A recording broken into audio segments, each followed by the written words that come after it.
오랜만에 신차 이야기를 정말 많이 해드린 것 같습니다. 현대차, 기아, 쉐보레, 그리고 KG 모빌리티까지 신차가 딱 모빌리티 쇼 시즌에 맞춰서 몰려나와 그런지 흥미로운 이야기도 최근에 유독 몰렸던 것 같습니다. 특히 트랙스랑 토레스가 시장과 소비자를 자극하고 있는 현상이 참 볼만하죠. 현대차 그룹 점유율이 압도적인 가운데 가치 있는 선택지가 등장하면서 트랙스는 사전계약 대수로 현대기아차를 압도했고 판매량 숫자로 인기가 증명되고 있다는 게 굉장히 중요한 포인트인데 이게 얼마나 갈지는 모르겠습니다. 트랙스 영상에서 이 좋은 분위기를 발목 잡을 무언가가 나올 수 있다. 이걸 해결하지 못하면 점유율 상승은 물 건너 간다. 이렇게 말했던 거 기억나시나요? 이게 지금 현실이 되고 있고요. 특히 한국GM이랑 현대차가 피해가 좀 크게 발생하거나 우려되는 상황이라 쉽고 빠르게 정리해드리겠습니다. 고장 진단, 결함, 내 차 운행 기록까지 모든 걸 한 번에 정리하고 싶을 때 인포카.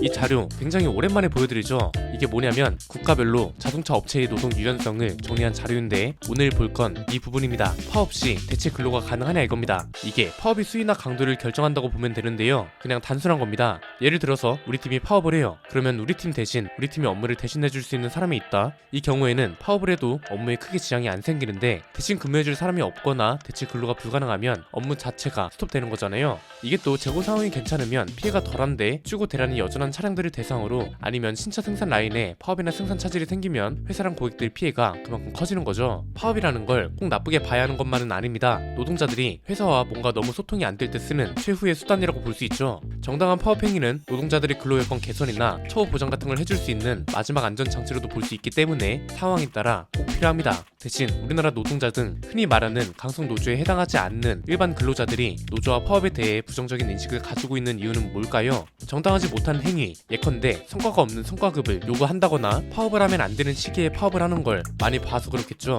예를 들면 아까 그 자료를 다시 봤을 때 공장 간 물량 조정도 해외는 사측이 자유롭게 정하는데 한국은 노조와 합의가 필요하다. 이 소리는 그만큼 노조의 영향력이 강하다는 거잖아요. 그래서 어떻게 보면 노조의 판단이 신차의 성공을 좌우한다 해도 과언이 아닌데 브랜드별로 찾아보니 문제가 조금씩 있었습니다. 정리해보면 이렇습니다. 첫 번째는 현대차인데요. 현대차는 지금 소나타 페이스리프트가 신차죠. K5한테 계속 밀려왔고 최근에는 K5 추구되기 때문에 약간 특혜를 보던 그런 차인데 이제는 외관이랑 실내가 싹 바뀌면서 기대치가 높아져 있는 차란 말이죠. 모빌리티 쇼에서 공개도 하고 이제는 양산을 앞두고 있는데 아산공장 일부 생산 라인에서 불법 파업을 벌였다고 합니다. 이것 때문에 4시간 동안 생산이 멈췄는데 이번에는 요구하는 게 좀 이상했습니다. 보통 성과급을 달라거나 미국 공장에 배정하지 말고 우리한테 일을 더 달라 이런 걸로 파업을 하잖아요. 그런데 이번에는 노동 강도를 낮춰달라, 이게 파업이 명분이었다고 합니다. 이게 어떻게 된 건지 보니까 울산 공장만큼 노동 강도를 낮춰달라는 요구였고 이걸 사측에서는 당연히 안 받아주니까 몸으로 생산 라인을 막아서면서 불법 파업을 했다는 겁니다. 이게 회사 입장에서는 무슨 말인가요? 업무 효율을 떨어뜨려달라 이거죠.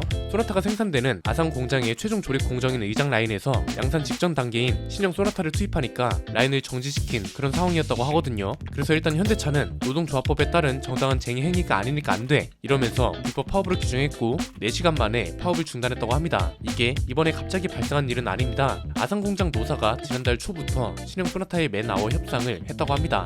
여기서 말하는 맨아워는 1시간에 차 한 대를 만드는 데 필요한 사람 수를 말하는데 이 협상이 제대로 안 됐고 노조는 이제 노동 강조가 계속 세지고 있기 때문에 투입 인원을 더 늘려야 한다 이겁니다. 아산공장 노조 입장에서 보면 이해가 안 되는 건 아닙니다. 지금 보시는 게 현대차 공장별로 시간당 생산 대수를 나타낸 자료인데 아산 공장이 시간당 68대로 가장 높잖아요. 이게 가능한 이유가 아산 공장은 생산 라인 하나에서 여러 차종을 조립합니다. 흔히 홀로 생산이라고 하는데 KG 모빌리티랑 르노 코리아도 이 방식으로 차를 생산하죠. 노조는 이제 홀로 생산에 시간당 생산 대수도 가장 많으니 노동 강도를 줄여달라 이겁니다. 그런데 이게 공감을 사지 못하고 있는 이유는 시간당 생산 대수를 줄여준다고 해서 노조가 요구하는 것들까지 바뀌냐 이거죠. 협상이라는 건 기브 앤 테이크가 있어야 하잖아요. 글로벌 자동차 회사들이 궁극적으로 추구하고 있는 게 공장 효율을 높이는 거란 말이죠. 단적으로 테슬라는 앞으로 공장을 더 늘려서 45초마다 차를 한 대씩 생산할 수 있게 한다고 밝혔고 이건 시간당 생산 대수로 따지면 80대에 달하거든요. 이 정도까지는 바르지 않더라도 지금까지 현대차 노조가 생산성 때문에 지적을 많이 받아왔잖아요. 그러면서 성과급 같은 건 꾸준히 요구하고 받아왔단 말이죠. 우리나라 자동차 노조를 대표하는 집단이기도 해서 이제는 성과 있는 성과급을 요구할 때라고 지적해왔습니다. 시간당 생산 대수를 높일 테니 연말 성과급을 더 올려달라.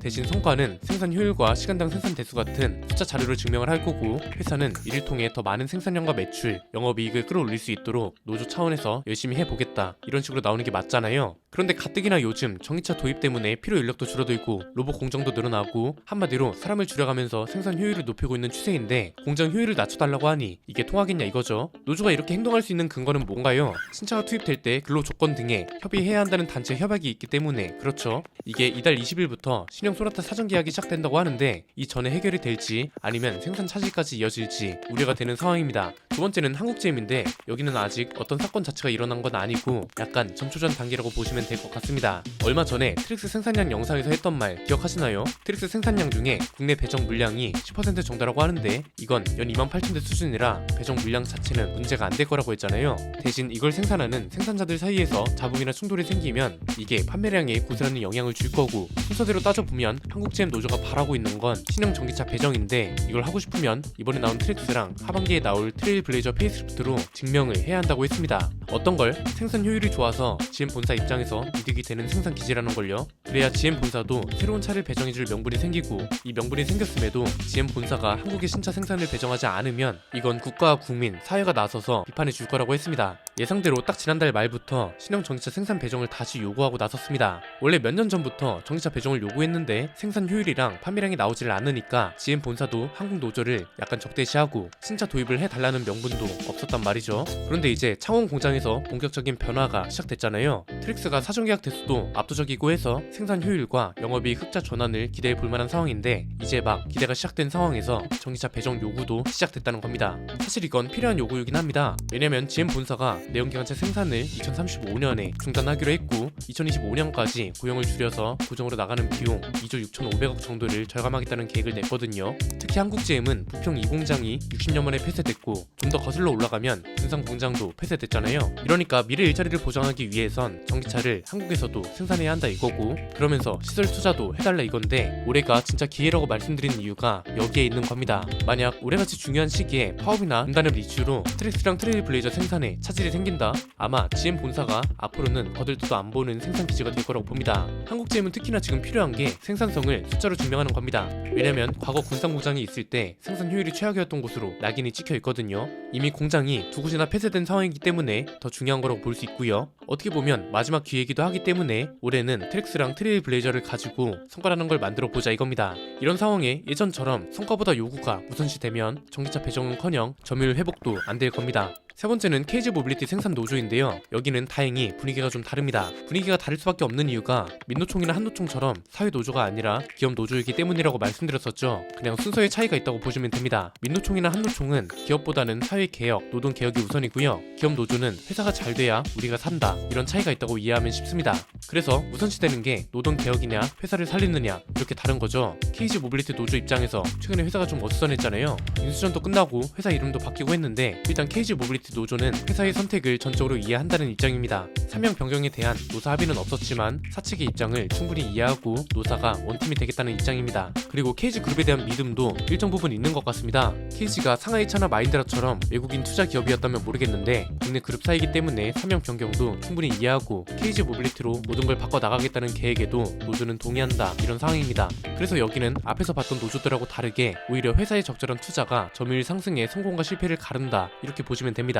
아마 토레스 전까지는 괜찮을 수 있는데 토레스 픽업 트럭까지 투입이 되면 평택 공장만으로는 분명 한계가 올 겁니다. 왜냐면 토레스 라인업만 있는 게 아니라 기존에 생산되던 렉스턴, 렉선 스포츠, 티볼리 이런 차들까지 있잖아요. 그래서 장기적으로 본다면 KG 모빌리티는 생산 라인을 늘리는 것부터 시작을 해서 나중에는 공장 인수 같은 것들도 목표 중 하나로 두는 게 맞겠죠. 그래야 회사 행보에 협조해준 노조한테도 성과에 따른 성과급을 주든지 고용을 유지해 주든지 할 거잖아요. 13년 동안 파업이 없었다는 것도 우리나라에서 흔치 않은 일이기도 하고 올해 임단협도 상승을 기조로 한다고 하는데 어려운 시기에 회사 입장에서 얼마나 고맙겠어요. 그래서 현대차랑 한국GM은 노조의 결단에 따라 신차 생산에 차질이 생기느냐 원활하게 흘러가느냐 이런 게 결정되는 시기라 보시면 되고요. KG 모빌리티는 회사 계획과 투자에 따라 신차 효과를 이어가느냐 그렇지 못하느냐가 결정된다고 보시면 될 것 같습니다. 우리나라 자동차 노조 영향력은 이미 막강합니다. 그래서 좀 더 책임 있는 명분 있는 활동이 있으면 하는 바람이고 특히 한국GM은 올해가 마지막 기회라고 생각해야 하는 수준이기 때문에 그 어느 때보다 능력을 발휘해줬으면 하는 바람입니다. 오늘 내용은 여기까지입니다. 내용이 유익하셨다면 구독과 좋아요 알림 설정 부탁드립니다. 지금까지 저는 안피디였습니다. 감사합니다.